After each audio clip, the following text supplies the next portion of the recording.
Hello guys, in this video I am going to show you how to turn on kids mode and turn on a passcode on the Storytel application.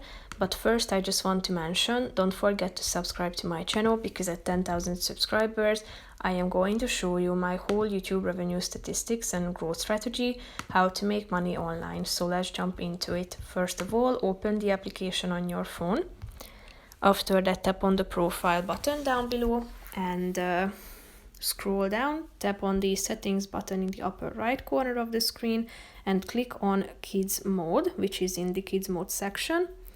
After that, you should select a passcode for your account, type it in again, and as you can see, the kids mode function has been activated. So if there is a content that you want your kids not to be able to open, then they will be required to type in a passcode, so it will prevent them from using the application.